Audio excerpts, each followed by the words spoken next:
Hi there, welcome back. It's 9:40. So the Seahawks season may be over, but we still have Luke Willson here. So, Luke, good morning to you. Good morning. Good to have you here. Caffeinated, ready to go. Extremely caffeinated. Yeah, are Extremely. you? So you're not like a big get up, have some caffeine guy. I'm kind of Generally? like just saying throughout the day. Like it might be 9 p.m. and I'm like, you know what? Coffee's calling. Could be. Sometimes it's not the best choice. So what did you have today? Well, I was on a bike ride, not surprising, and I stopped and got a double espresso shot. Didn't taste that great, I'll be honest with you. I didn't really love that. So did you finish it? I did, of course. Yeah. Okay. And then when the bike ride ended, I had a little bit of extra time today because we went a little quicker. So I stopped at Starbucks on the way in, and I was like, usually I'm a latte guy, but I went with the nitro cold brew. I don't know what's in these things. So you had a nitro cold brew and a double espresso. Yeah, I had the double espresso. And you're not in an ER right now. I mean, I'm kind of jittery. I'm kind of shaking. Yeah, I'm pretty excited. I'm pretty amped to be here. Let's say that. Okay. Okay, so the playoffs open tomorrow, and the Seahawks nowhere to be found. So if you're not in the playoffs, what is it that you're doing? I mean, you had a couple of experiences like that in your career. Yeah, thankfully only 2 times. 6 out of 8. But it depends on how bad the year was and how miserable you are. So for the 1 year, I wasn't here. That's all I'm going to say. I was very miserable. I was in another state. I was like, you know what? So about 10 weeks in the season, I was like, where have I always wanted to go? Which just might be weird because you think like it's wintertime, tropical. But for me, it was Banff, Alberta. Oh, it's great. Yeah. It was a little cold, but it wasn't terrible. So I was like, bam, exit interviews, plane to Calgary, rent the 4Runner, right to Banff, Alberta. It was a little bougie. I was staying at one of the, I think the Fairmont up there. Yeah, I was being that guy. I ordered a martini there at the bar at Lake Louise. It was like $35 for one. I didn't even realize until I ordered the thing. It's Canadian. It's like Monopoly money, man. That's true. It does feel like it when you have that money. It's like colorful and there's Fun the fact, Queen. You can't rip it. You cannot rip Canadian bills. Oh, I swear, I'll give it a try. I'll try. We'll get it done. They're made of small plastic. They just bend. Yeah. Wow.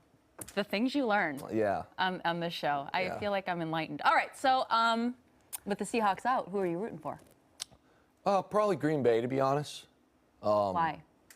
Well, I've always kind of my dad was a big Green Bay fan, and to be honest with you, growing up, I didn't like them.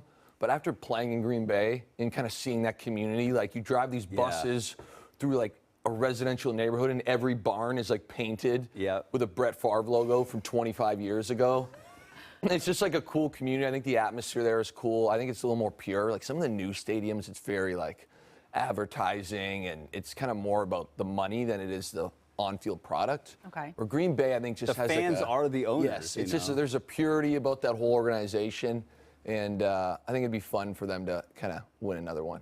Yeah, all right. Is that fair? That's fair. Yeah. Hey, I'm reading here in the teleprompter, tomorrow is your birthday. Happy birthday! Yeah, 21 years old. Yeah, well, happy 21st, pal. That's awesome. What do you do on your birthday? Well, I don't know how PG I'm allowed to be on here. I'm kidding. I'm going to go for a big gravel bike ride on Bainbridge Island. Nice. Yeah, shout out my guy Patrick. He's taking me out there. And then from there, oh, wow. Oh, we have cupcakes. What do we got here? Thank you so much.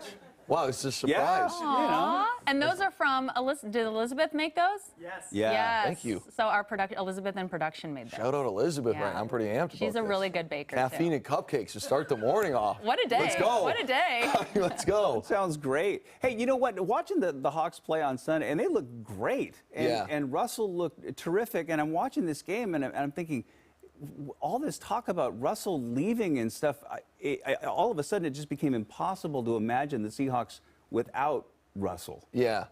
You know? So I would say that, it's kind of weird saying this because you've got a bunch of grown men. You consider them like alpha, males. But the season is a very emotional experience, I think, for every individual. Now, again, we don't really show it. But a lot of times it's like, hey, I'm really miserable, and you focus on the negatives. Like, man, I need to get out of this city. I need to get out of this team. The grass is greener. Then all of a sudden you win a game, and it's like, this is the greatest place on planet Earth.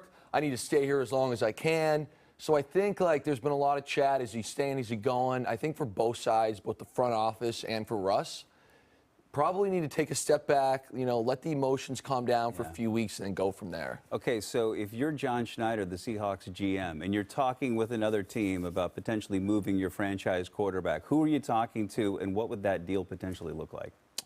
At this stage, if I was going to move Russell, I don't think you'll get anyone who's the same caliber of a player as Russell. So obviously you'd probably like a quarterback in exchange, but you're not going to get a Russell Wilson. It's just not going to happen. So for me, based on, I don't want to get too technical here, but based on some of the trades we have made, where we've given a lot of first rounders, I know we traded a few for Jamal, I would try and get a lot of very, very high-end draft picks so that, you can start getting a lot of key pieces back in there. Okay. All right. Is that fair? That's fair. So we're going to keep talking with Luke. We're going to have him here for a few more minutes. We want you to toss to weather, then. We got the rumor is it's great weather, so I'm going to head over. Yeah. Brian, let's go, man. Wow, what Give an us the good news, man. Okay. Okay, Zam. Take it away.